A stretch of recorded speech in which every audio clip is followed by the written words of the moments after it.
Buenas tardes, estamos saliendo nuevamente al aire con el programa Enrique Saúl, Buscando la Verdad. Vamos por el número 90, miembro de la Iglesia de Cristo. Hemos cogido un temita importante, como todo la palabra de Dios tiene su importancia, ¿no? Sin embargo, hay temas que sobresalen, se podría decir así. Y este es un tema, acabamos nosotros de ver el programa, vimos la última semana del ministerio terrenal de nuestro Señor, y ahí tocamos un poco sobre los famosos escribas y fariseos, ¿no? Que fueron los propulsores prácticamente que le llevaron a la cruz a nuestro Señor. En el programa anterior vimos ya las características para conocerlos más de cerca a estos señores, fariseos y escribas, y saduceos también, ¿no? Y el propósito es ver si hay o no hay alguna similitud con los religiosos de hoy en día. Al menos para mí hay mucha, ¿no? Hay mucha similitud prácticamente, porque hay cosas que yo no entiendo muchas veces a la gente, ¿no? Habrá gente muy sincera, no dudo de eso, pero lo que no han tomado ellos en cuenta es lo siguiente. Por ejemplo, hablando del diezmo, ¿no? El texto favorito es de Malaquías: le robará el hombre a Dios, pero los feligreses que están ahí no se molestan en leer un poco más abajo y raciocinar, y eso es lo que vamos a ver en este momento, ¿no? Nos quedamos en el versículo 13, en donde Pablo decía que hay un solo evangelio, pero desde ese tiempo ya había quien perturbe y dañaban el evangelio de nuestro Señor Jesucristo. Pervierten, dice la Escritura, ¿no? Un evangelio pervertido, y eso viene a caer en la calidad de anatema. Ya hemos dicho lo que es anatema, es maldición, ¿no? Vamos a ir al versículo 14, dice 23:14, el Evangelio de Mateo, dice: ay de vosotros, escribas y fariseos hipócritas, que devoráis las casas de las viudas y como pretexto hacéis largas oraciones. Por esto recibiréis mayor, no dice salvación, mayor condenación. Ahora, aquí hay una pregunta, dice que hacen largas oraciones, ¿no? En las casas de las viudas. La pregunta, la inquietud que yo tengo es la siguiente: ¿Dios realmente escucha las oraciones de todo el mundo? Porque yo tengo amiguitos, ¿no?, que me hacen llegar oraciones muy hermosas, bonitas, todo, pero no conforme a la palabra de Dios. No conforme a la palabra de Dios. Y yo me temo mucho, por eso es la pregunta que yo hago: ¿esas oraciones llegarán arriba al cielo? Esa es la pregunta que deberían de hacerse todas aquellas personas, ¿no? Todas aquellas personas. Veamos Efesios 6:18. No se olviden que la iglesia que fue fundada por nuestro Señor Jesucristo es una sola. Fue una sola y debe de seguir siendo una sola. 6:18 dice: orando en todo tiempo, con toda oración y súplica en el Espíritu, y velando en ello con toda perseverancia y súplica por todos los santos.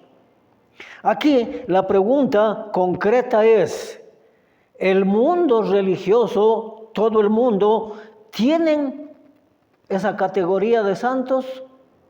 Esa es la pregunta que deberían de hacerse, ¿no? Vamos a ver, sigo avanzando. Vamos al Evangelio de Juan 14, el Evangelio de Juan 14, 13 y 14. El Evangelio de Juan, los versículos 13 y 14. Y vamos a dar nosotros con la clave para la duda que yo tengo realmente, ¿no? Yo afirmo que esas oraciones no llegan al Padre por la siguiente razón. Y todo lo que pidieres al Padre, en mi nombre lo haré, para que el Padre sea glorificado en el Hijo. Aquí hay algo hermoso, ¿no? Cuando nosotros pedimos correctamente, dice que el Señor Jesucristo hará, y que en eso se glorifica al Padre. Si algo pidieres en mi nombre, yo lo haré. Así dice palabras textuales de nuestro Señor Jesucristo. Ahora, ¿cuál es el error del mundo religioso? Vamos a ver. No logran conocer quién es el Padre y quién es el Hijo. Es verdad que a Jehová, que hoy es el Padre, se le conoció en el Antiguo Testamento como el Señor. Pero eso ya es historia, pues ya. Entonces nosotros tenemos que sujetarnos, vivir bajo las normas de la ley de nuestro Señor Jesucristo. Desde la venida de nuestro Señor Jesucristo, nadie le ha llamado Señor al Padre. Nadie. Su propio Hijo dice, he aquí que vengo a hacer tu voluntad. Veamos quién es el Señor realmente, ¿no? Y ahí andan perdidos el mundo religioso. Veamos en Hechos 2:36. Hechos 2:36. Entonces, ese es el error, ¿no? Ese es el error. Y ante Dios no hay justificación, pues. No podrán decir, ay, es que Señor, oh Padre, yo no sabía que tú no ya dejaste de ser Señor. Las Escrituras lo dice. 2:36, fíjese en lo que dice. Sepa pues ciertísimamente toda la casa de Israel. Sepa pues ciertísimamente toda la casa de Israel, que a este Jesús, a quien vosotros crucificasteis, Dios le ha hecho ¿qué? Señor y Cristo. Entonces, ¿quién es el Señor hoy en día? No es Jehová, Él es el Padre. Y el mundo religioso, más o menos, perdónenme que diga, ellos oran de la siguiente manera, ¿no? Dicen, Señor, te damos gracias por esto, otro, hacen sus peticiones y terminan diciendo, y esto te pedimos por Jesucristo. No están hablando de una misma persona. A mí me parece que sí, porque aquí dice que Dios el Padre, le hizo Señor y Cristo. De tal manera que existe un solo Señor, que es el Cristo Jesús. Si no, veamos un texto más para que nosotros, al menos yo estoy plenamente convencido, acepto todo lo que la Escritura me dice, pero la Escritura bien razonada. No nos olvidemos que la palabra de Dios tiene muchas divisiones. Pero las dos grandes divisiones son el Antiguo Testamento y el Nuevo Testamento. ¿Y el Antiguo Testamento para quién fue? Exclusivamente para un solo pueblo, Israel, como leímos acá. Vamos a Lucas 2:11. Aquí hay una profecía, ¿no? Que es el cumplimiento, más bien dicho, de esa profecía. 2:11 dice, os ha nacido hoy en la ciudad de David un Salvador, que es Cristo. ¿Y cómo termina el versículo? El Señor. Por eso afirmo yo, por esta situación que acabo de mencionar, afirmo que dichas oraciones no llegarán. Hay muchos que, por ejemplo, piden el nombre de la Virgen. ¿Llegarán esas? Ni la una ni la otra. Y vuelvo a repetir, y el mundo religioso, como tampoco conoce estas cosas, hay comentarios así, que les felicitan, que les alaban, que ojalá tuvieran así unos pastores en los países de ellos.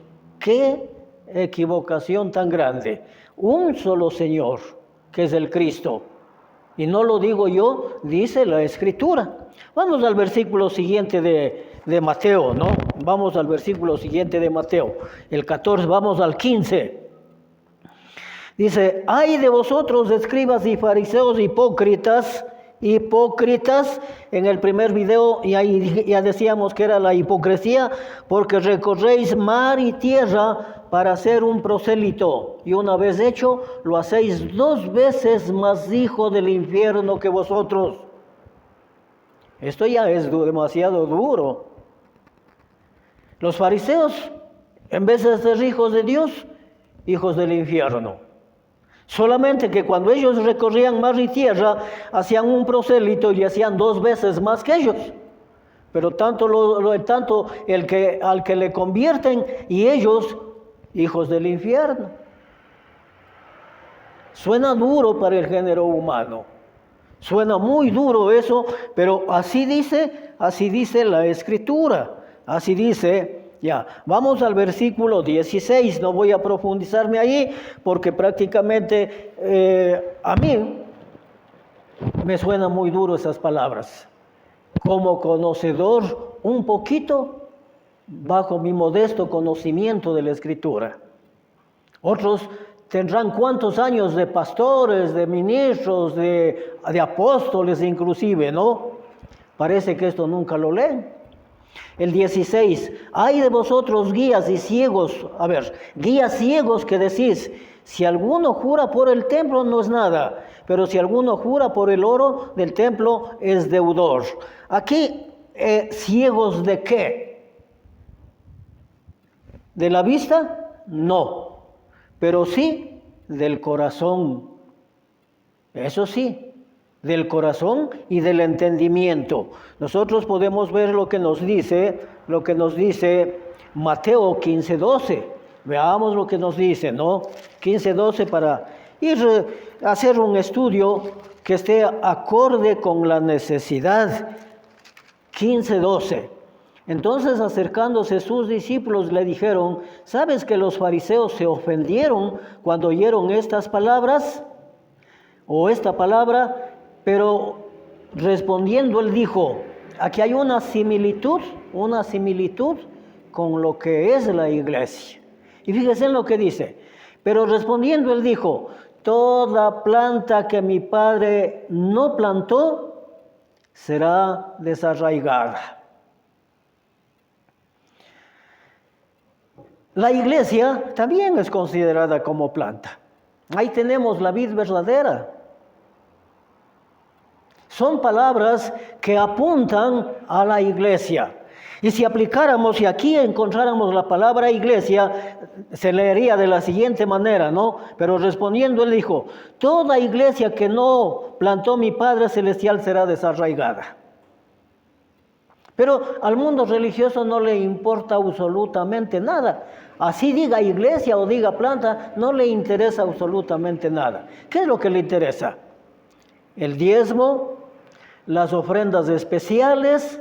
Yo recuerdo que hace unos 2 años atrás, cuando estudiaba con otra congregación que estaba ubicada aquí en la Candelaria, el señor con el que estábamos estudiando había sido el encargado de recoger las ofrendas para los pastores y le faltó los dedos de las manos. No estoy mintiendo y Dios es testigo de eso. Bien, vamos, este es el 16, ¿no? Vamos al 17 de Mateo, Insensatos y ciegos, porque ¿cuál es mayor, el oro o el templo que santifica el oro? Aquí hay un propósito, ¿no? Vamos a leerlo hasta el 18, leámosle. También si alguno dice jura por el altar, no es nada, pero si alguno jura por la ofrenda que está sobre el altar, es deudor. Y aquí la pregunta del Señor, necios y ciegos. ¿Quién es un necio? El que está con lo mismo y En concreto, les doy el concepto, ¿no? Necios. Necio es una persona ignorante y que no sabe lo que podía saber, imprudente, terco y porfiado en lo que dice o hace. Ese es un necio. Y estos eran necios. El mundo religioso dejo al criterio de ustedes, necios, ¿no? Bien, dice, juran, pues bueno, aquí decía hay un propósito, ¿no? Uno de los mandamientos de Dios era honrar padre y madre. ¿Y cómo se les honraba o cómo se les debe honrar a los padres y a las madres? En su vejez, dándoles el sustento que les hace falta. Pero estos fariseos, ¿qué hacían? Decían, juraban ellos, o más bien dicho, prometían, ¿no? Mi ofrenda para Dios con lo que te puedo honrar. Eso es lo que hacían. Entonces, como ya estaba allá el papá, allá la mamá, pero sin darse de cuenta que aquí lo que dice, insensatos y ciegos, porque ¿cuál es el mayor? ¿El oro del templo o el que santifica el oro? Vámonos de largo, el 18, ¿no? También decía, si alguno jura por el altar no es nada, pero si alguno jura por la ofrenda que está sobre él, es deudor. Entonces, como los fariseos juraban por la ofrenda, esa ofrenda que bien podía haber servido para honrar padre y madre, en base a eso ya no lo hacían. Vamos al 20. Pues el que jura por el altar jura por todo, por él y por todo lo que está sobre él. Esto ignoraban ellos. Y el que jura por el templo, jura por él y por todo lo que en él habita. Y el que jura por los cielos, jura por todo el trono de Dios y todo lo que está en él. Y estos señores no tomaban en cuenta todas estas cositas. No sé los de ahora. El versículo 23. Ay de vosotros, escribas y fariseos hipócritas, que diezmáis la mente, el eneldo y el comino y dejáis lo más importante de la ley, que era la justicia, la misericordia y la fe. Esto era necesario hacer sin dejar de hacer aquello. Pero aquí tengo una inquietud, ¿no? Si con la muerte de nuestro Señor Jesucristo, Él clavó en la cruz la ley. Entonces, Él aquí está diciendo que debieron de haber ofrendado, que estaba bien. El diezmar, más bien dicho, ¿no? Que estaba bien, pero acordándose de la fe, de la misericordia, de todas esas cosas. Eso estaba bien, pero ¿por qué estaba bien? Porque Jesús aún no iba todavía a la cruz. Entonces, con la muerte de nuestro Señor Jesucristo es lo que se acaba. Y si no, veamos lo que nos dice en 23:30 de Levítico 27:30.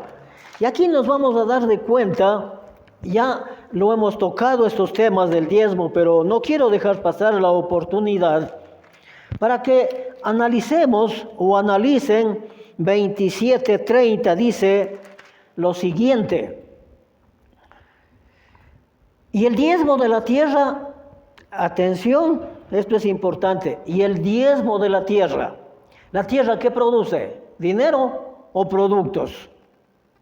Productos, ¿verdad? Ya, así de la simiente como de la tierra, como del fruto de los árboles de Jehová, es cosa dedicada a Jehová. Eso era, pero aquí no dice dinero. Esto es otra cosa que lo han alterado ellos. Y por eso digo, no pretenden dejar ellos allí en el diezmo, han visto su modo vivendi, no solo eso, sino su enriquecimiento ilícito. Porque yo recuerdo hace unos años llegó a la iglesia, al seno de la iglesia, cuando teníamos la salita por acá atrás, ¿no? Y ellos salieron corriendo de una iglesia porque estaban quedándose pobres. ¿Y qué nos dijeron?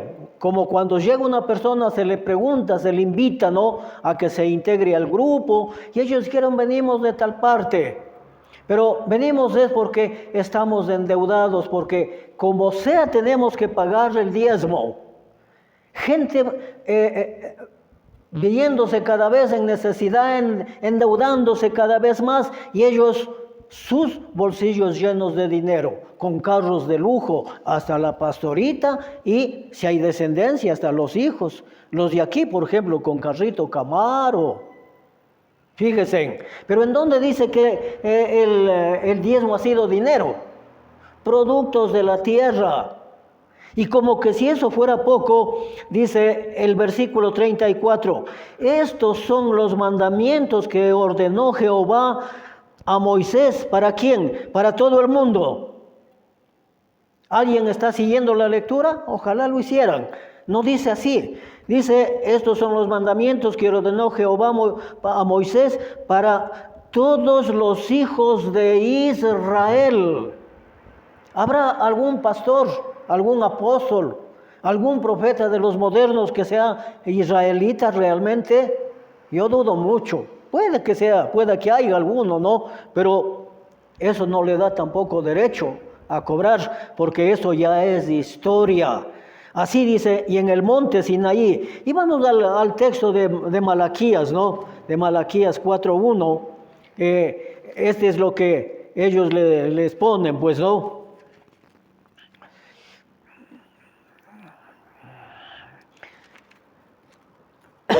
Malaquías 4:4. Una vez más, acordaos de la ley de Moisés, mi siervo. Esto en el Antiguo Testamento, al cual encargué en Oreg ordenanzas y leyes para todo Israel. Yo soy nacido aquí, soy ecuatoriano. Entonces, así alguien, a mí alguna vez han pretendido decir que se debe de pagar, ¿no? Pero de casualidad digo, primero, yo no soy del pueblo de Israel. Segundo, vivo en la gracia. No vivo en la ley, vivo en la gracia del Señor Jesucristo. Porque eso es lo que dice, ¿no? La gracia y la verdad dice que vinieron por Jesús. La ley vino por Moisés. Qué gran diferencia, ¿no? Entonces todo eso le hace diferente. Entonces los que ahora cobran, ¿se sentirán israelitas? No lo sé. Vamos al 24 de Mateo. Dice, guías ciegos que coláis el mosquito y tragáis el camello,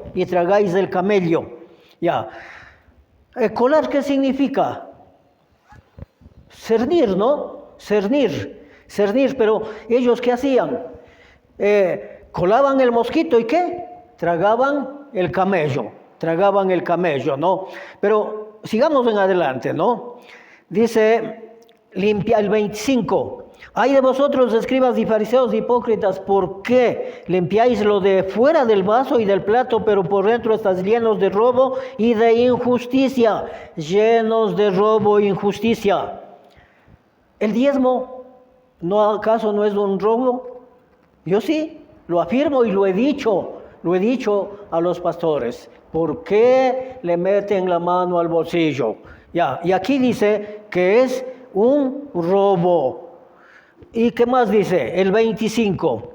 Limpiad pues el vaso y el plato. Limpiad el vaso y el plato. Veamos Marcos 7, 4 al 7. Marcos 7. Debe ser texto paralelo, ¿no? 7, los versículos 4 al 7. Y volviendo de la plaza, no se lavan las manos, si no se lavan las manos no comen. Esto hacían los fariseos. Y otras muchas cosas que hay que tomar, a ver, leamos de nuevo, ¿no? Volviendo de la plaza, si no se lavan las manos no comen. Y muchas otras cosas que tomaron para guardar, como los lavamientos de los vasos de beber y de los jarros y de los utensilios y del metal y de los lechos.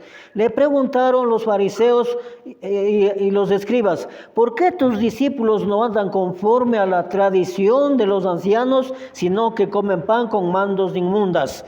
Respondió y les dijo: hipócritas, bien profetizó de vosotros Isaías cuando dijo: este pueblo de labios me honra, mas su corazón está lejos. Pues en vano me honran, enseñando como doctrinas mandamientos de hombres. En vano me honran.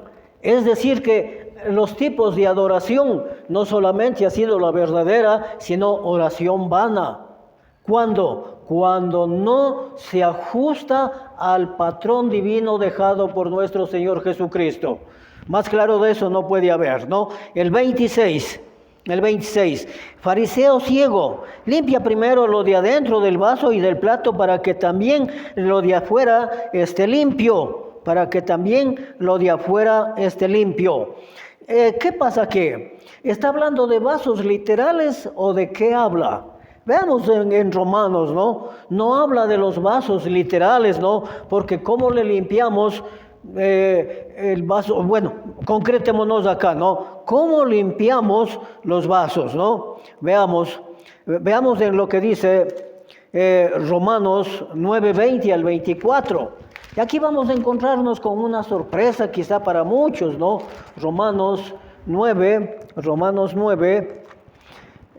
20 al 24. Bien, nos dice lo siguiente: mas antes, hombre, ¿quién eres tú para que alterques con Dios? Dirá el vaso de barro. Nosotros somos vaso de barro. Y vamos a comprobar al que lo formó. ¿Por qué me has hecho así? ¿O no tiene potestad el alfarero sobre el barro para hacer de la misma masa uno para honra y otro para deshonra? ¿Por qué, si Dios, queriendo mostrar su ira y hacer notorio su poder, soportó con mucha paciencia los vasos de ira preparados para destrucción? ¿A quién se refiere? Al pueblo de Israel. Entonces, barros somos cada uno de los seres humanos. Para hacer notoria las riquezas de su gloria, las mostró para con los vasos de misericordia que él preparó de antemano, a los cuales también ha llamado. Esto es a nosotros. Esto dice el apóstol Pablo, ¿no? Esto es a nosotros. No solo de los judíos, sino también de los gentiles. Como también en Oseas dice: llamaré pueblo mío al que no era pueblo, y a la amada al que no era amada. Entonces, por eso les dice, por ellos, estos fariseos, ¿cómo se mostraban? Limpios por afuera, eran modelo. A tal punto que Jesús les dijo: hagan todo lo que ellos les manden, pero no hagan sus obras, porque sus obras son malas. Vamos al 27. Creo que me voy a pasar unos 2 minutitos más, no, pero quiero terminar este estudio. Volvamos a Mateo, ¿no? Mateo 27. ¿Qué les dice? Vosotros, escribas y fariseos hipócritas, porque sois semejantes a los sepulcros blanqueados, que por dentro a la verdad se muestran hermosos, más que por fuera a la verdad se muestran hermosos, más por dentro están llenos de huesos de muertos y de toda inmundicia. Así también vuestros padres a la verdad os mostráis justos a los hombres, pero por dentro están llenos de hipocresía e iniquidad. ¡Ay de vosotros, escribas y fariseos hipócritas! Porque edificáis los sepulcros de los profetas y adornáis los monumentos de los justos. Y decís: si hubiésemos vivido en los días de nuestros padres, no hubiésemos sido sus cómplices en la sangre de los profetas. Pero Jesús, como en su infinita sabiduría, él sabía todo, ¿qué les dijo? Así dais testimonio contra vosotros mismos de que sois hijos de aquellos que mataron a los profetas. Vosotros también llenad la medida de vuestros padres, o sea que eran exactamente los mismos. ¿Y qué les dice aquí? Serpientes, generación de víboras, ¿cómo escaparéis de la condenación del infierno? Por tanto, he aquí, yo os envío profetas y sabios, escribas. A unos mataréis y a otros crucificaréis y a otros azotaréis en vuestras sinagogas y perseguiréis de ciudad en ciudad. Al mismo Hijo de Dios, esa generación que está hablando de hipócritas, que les dice hipócritas fueron los que les llevaron a la cruz a nuestro Señor. ¿Y qué dice? Los dos últimos versículos. Para que venga sobre vosotros toda la sangre justa derramada sobre la tierra, desde la sangre de Abel hasta el justo, hasta la sangre de Zacarías, del hijo de Berequías, a quien matasteis entre el templo y el altar. Esa sí quisiera leerles prácticamente, ¿no? Esa situación. Encontramos en Segunda de Crónicas 24, 21. Segunda de Crónicas 24, capítulo 24, versículos 20 y 21. Dice: entonces el Espíritu de Dios vino sobre Zacarías, hijo del sacerdote, y puesto en pie donde estaba más alto el pueblo, dijo así: así ha dicho Dios, ¿por qué quebrantáis los mandamientos de Jehová? Os vendrá bien, no os vendrá bien por ello, por haber dejado a Jehová, él también os abandonará. Pero ellos hicieron conspiración contra él y por mandato del rey lo apedrearon hasta matarlo en el patio de la casa de Jehová. Y el último versículo solo lo vamos a leer. De cierto os digo que todo esto vendrá sobre esta generación. Y eso fue lo que pasó cuando fue destruido Jerusalén. Esa fue la peor generación, porque le mataron al propio Hijo de Dios. Pero Jehová, o más bien dicho, Jesús vino, se manifestó en el ejército romano y fue destruida. Y allí se acabó todo el pueblo de Israel. Bien, por esta tarde muchísimas gracias, y me he pasado unos 2 minutitos posiblemente, discúlpeme.